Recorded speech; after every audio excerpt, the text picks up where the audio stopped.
नमस्कार, म हुँ तपाईहरुकै सीताराम कटेल धर्मुस। नेपाली भाषामा कम्प्युटर सिक्न चाहनुहुन्छ भने नेपाली एडिटर्स युट्युब च्यानल हेर्न नभुल्नुहोला। सम्पूर्ण जानकारीका लागि एक मात्र YouTube channel Nepali editors YouTube channel, तपाईहरुकै च्यानल।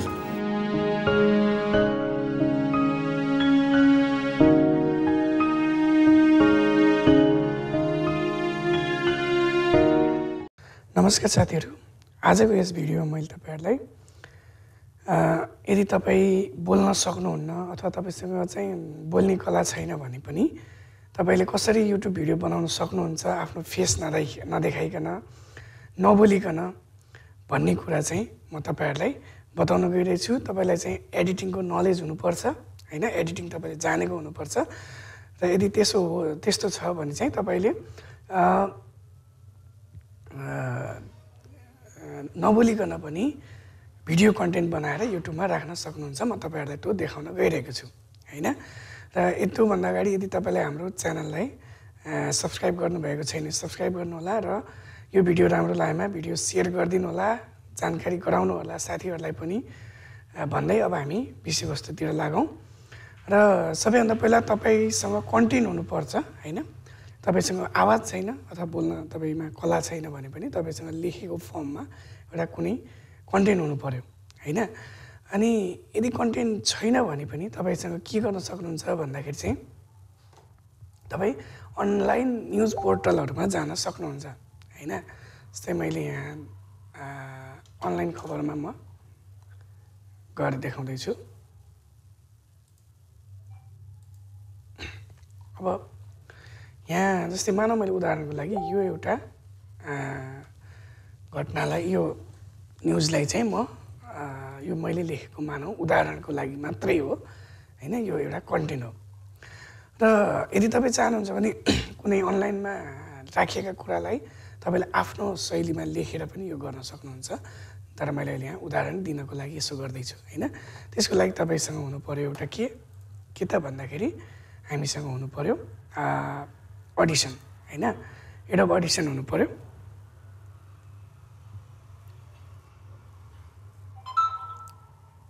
यो एडोब अडिसन छ र यसको सट्टामा तपाईले कुनै पनि अडियो रेकर्डिङ सफ्टवेयर तपाईले प्रयोग गर्न सक्नुहुन्छ। मैले यहाँ अडिसन प्रयोग गरेर देखाउँदै छु।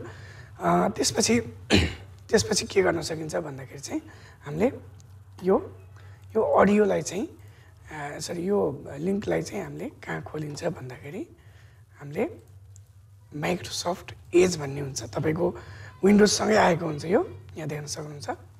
यसलाई मैले ओपन गर्छु र मैले त्यो अघिको न्यूजलाई मैले यसमा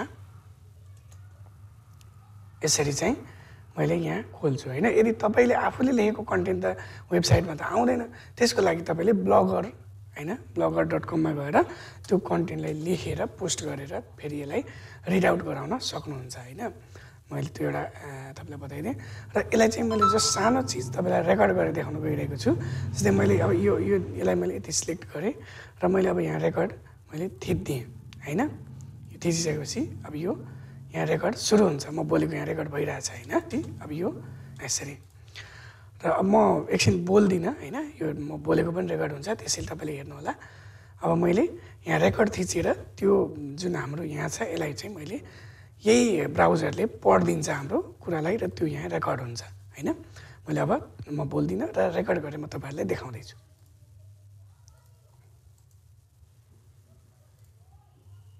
खाना लाइन लाग्ने क्रममा सोमबार झडप भएपछि कास्कीको पोखरा महानगरपालिका 18 सराङकोट स्थित बाल सुधार गृह अझै अशान्त छ। झडपमा घाइते भएका 3 जनामध्ये 1 जनाको टाउकोमा गहिरो चोट लागेको छ।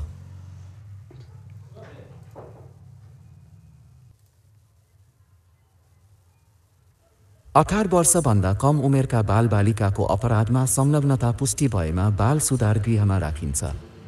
यस्ता बालबालिका राखिएको पोखरा सराङकोट स्थित बाल सुधार गृहमा बिहीबार पुग्दा बालकहरूले आफूहरू असुरक्षित रहेको बताए र त्यहाँभित्रका अरू बब्रेल्ती समस्या पनि सुनाए।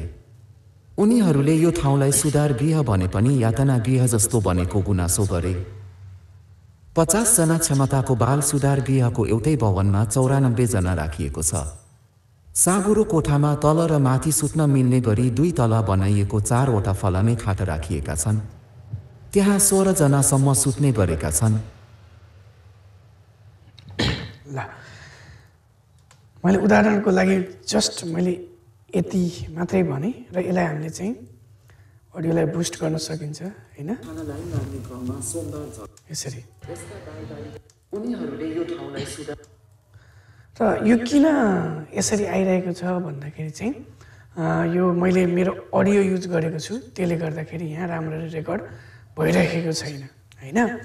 यो चाहिँ मैले तपाईहरुलाई गरेँ र मैले यो तपाईहरुलाई देखाउनको लागि मैले बनाएको हो र म तपाईलाई रियल जुनमा मैले काम गरेँ त्यो मैले देखाउन गइरहेको छु। हेर्नु होला, जसमा मैले चाहिँ काम गरेर मैले युट्युबको भिडियो बनाएको थिएँ। मेरो युट्युब च्यानलमा त्यो भिडियो तपाईले हेर्न सक्नुहुन्छ। मैले कसरी एडिट गरेँ, कसरी गराएँ भन्ने कुरो म तपाईहरुलाई देखाउन गइरहेको छु।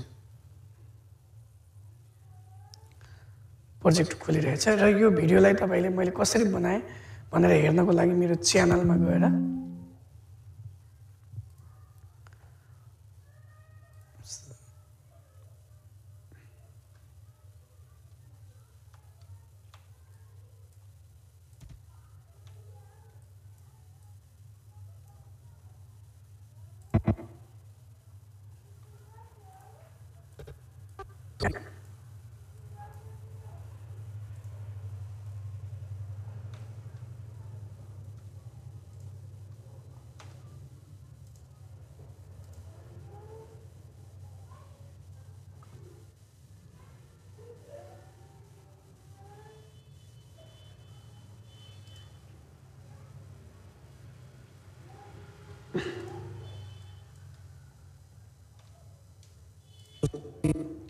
यो भिडियो हेर्न सक्नुहुन्छ है।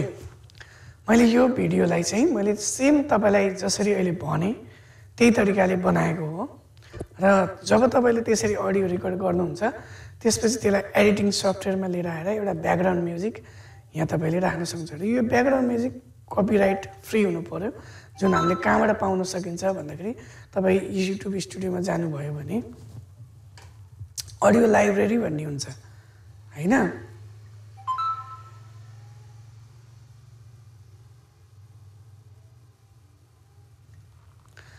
त्यसपछि तपाईले यहाँबाट यसरी बजाएर तपाईले त्यो सबै चेक गर्न सक्नुहुन्छ।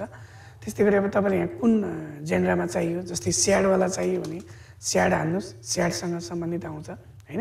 त्यसरी चेक गरेर तपाईले यहाँ डाउनलोड गर्नुभयो भने त्यो फोल्डरमा डाउनलोड हुन्छ र त्यसलाई तपाईले आफ्नो एडिटिङ सफ्टवेयरमा ल्याएर यसरी यो बनाउन सक्नुहुन्छ। र यो फुटेजहरु हैन, यो फुटेजहरु फोटो तानेर मैले बनाएको छु। अब यसको लागि तपाईलाई एडिटिङको नलेज हुनुपर्छ। त्यसपछि यहाँ मैले यसरी यो बनाएको छु र यो सेम भोइस हो जुन मैले यहाँ तपाईलाई रेकर्ड गरेर देखाएँ। पूर्णिमासँग आफूले डिभोर्स मागेको कुरा त्यसको स्रोत के हो त पनि नदिएको आरोप सहित पीडित बनाएको भन्दै मिडियामा अन्तर्वार्ता दिएकी थिइन्। यो त यो भिडियो तपाईलाई फाइनल कस्तो छ भनेर मेरो युट्युब च्यानलमा मैले राखेको छु। यो भिडियो हो, यो भिडियो हो हैन। तपाईले गएर हेर्न सक्नुहुन्छ।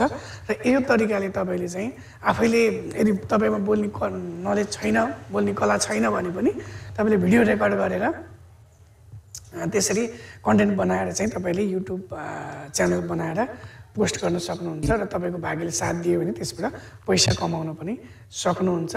यदि यो भिडियो तपाईलाई कस्तो लाग्यो, राम्रो लागेमा शेयर गरिदिनु होला र नबुझेको खण्डमा कमेन्ट गर्नु होला। र अझै डिटेलमा भिडियो बनाउन पछि तपाईले भन्नुभयो भने